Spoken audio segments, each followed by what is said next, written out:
From heartbreak to empowerment, Coco, Gauff's triumph and Nadal's stunning. Defense shattered the noise. The stadium was trembling, not from noise alone, but from emotion. Every clap, every chant, every heartbeat converged into one moment of redemption under the golden glare of floodlights. Coco Gauff, the young American who had once cried through heartbreak, stood with her arms raised high. The score line was final. The crowd exploded. She had done it again. Not just a victory, but a statement to the world. Pain can break you, but it can also build you. And as the cameras panned, another figure watched from the stands. The legendary Rafael Nadal, his eyes gleaming with pride and a silent smile of knowing hours earlier he had delivered one of the most breathtaking defensive performances of his career. A masterclass at silence critics who had dared to call him finished. 2 generations, 2 warriors, 1 truth. Champions don't fade, they transform. The noise before the storm. For weeks, the headlines were merciless. Gauss, momentum fading. Has Nadal finally reached his limit? The tennis world loves its drama. Every slump becomes a prophecy. Every loss of eulogy. For Coco Gauff, the noise was deafening. Despite her breakthrough Grand Slam title months earlier, critics were relentless. Her form had dipped slightly, and in the brutal world of elite sport, that was enough to question her resilience. She's distracted. She peaked too early. She's not built for long-term dominance. Coco heard it all. Every word stung, but she didn't respond online. She responded on court quietly, fiercely, with purpose. At just 21, she was learning that greatness isn't measured in moments of applause, but in how one rises after silence. Meanwhile, Rafael Nadal faced a different kind of noise, whispers of finality. Injuries had robbed him months on tour. Analysts called him a shadow of his former self. Yet, as the world speculated, Nadal retreated into a sanctuary, training in Mallorca, rebuilding piece by piece, trusting his body, trusting his soul. And so, fate placed him in the same tournament. A symbolic crossroads between youth and legacy, between heartbreak and endurance. Coco's battle within.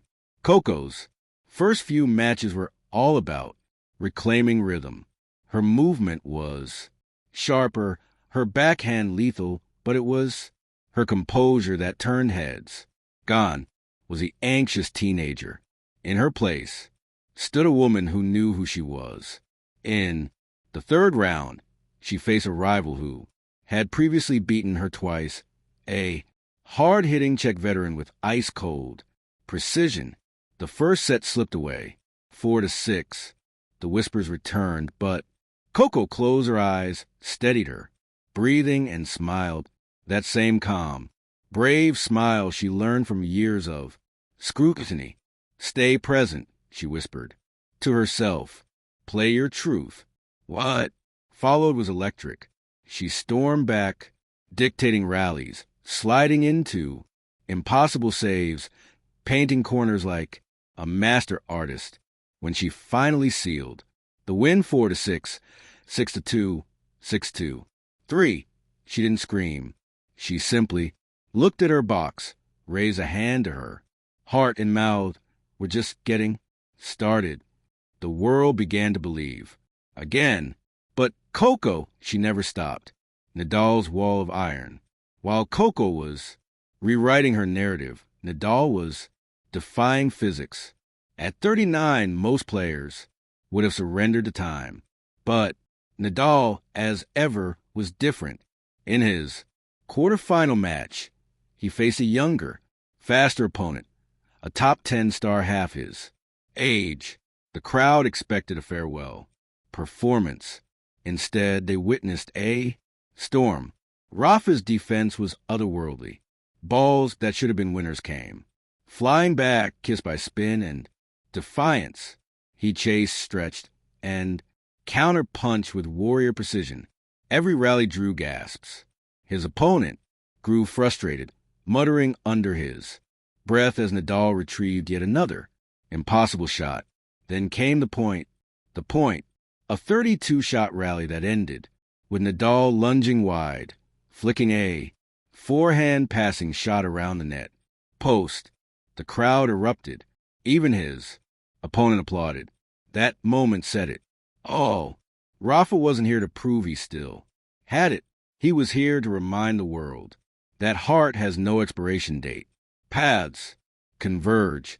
The semifinals brought parallel storylines. Coco and Rafa both advancing, both carrying emotional weight. For Coco, it was testamental strength. For Nadal, it was a test of mortality. In the players' lounge that evening, the two crossed paths. Rafa, towel over his shoulders, nodded with a familiar, humble smile. Good fight. Today, he said in his deep, calm tone. Coco grinned. Try and keep up with you, Rafa. He chuckled. You're doing better than that. They talked briefly about nerves, recovery, the crowd. Small, talked outsiders, but to Coco it felt like prophecy. Here stood her childhood idol, now her peer, reminding her indirectly that struggle was companion of greatness, not its enemy. Coco's day of redemption. Final day. The air was thick with expectation. Across the net stood a top-seeded rival, polished, ruthless, and fresh from back-to-back tournament wins. The odds were clear. Coco was the underdog, but as she walked the baseline, she carried something her opponent didn't. The pain of heartbreak turned into armor. The first set was brutal. Coco was broken early, her rhythm disrupted by deep baseline, aggression, reflections under the moonlight.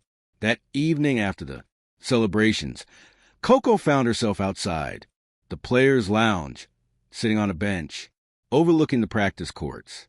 The moon hung low. The world was quiet. Again, her phone buzzed. A message from Rafa. Keep working. Don't believe the noise. You have something special. Don't let it change you.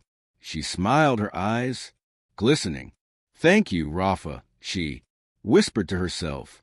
She looked down at her hands, calloused, strong, tired.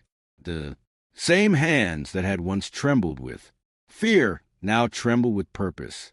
And in the distance, Nadal too sat in his room, wrapping his knees in ice, smiling faintly as he replayed the cheers.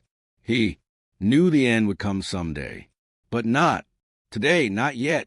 Two souls separated by age but united in heart, their journeys intertwined by the language only champions understand. The legacy of fire. Weeks later, the headlines had changed. Coco Gauff redemption arc inspires millions. Rafael Nadal proves time bows to passion. Young athletes wore golf signature bracelets and the Nadal shirts again. Social media overflow with quotes, artwork, tributes. It wasn't just about tennis anymore. It was about the human condition. The fight against doubt, against time, against noise. Coco had turned heartbreak into empowerment.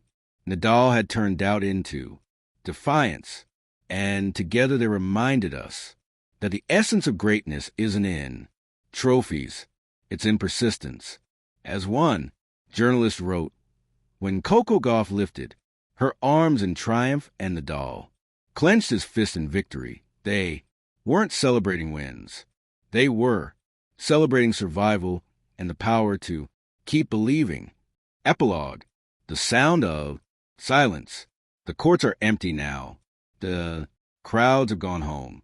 But if you stand quietly enough, you can still hear it. The echo of their moments. The ball striking the line. The gasp of the crowd. The final exhale of victory. Coco and Rafa, two souls who refused to surrender to noise. left behind, something eternal, the sound of resilience. Because in the end, greatness isn't loud. It's the quiet, strength to rise again and again. Thank you for watching. Please don't forget to hit the subscribe button, like and share. Till next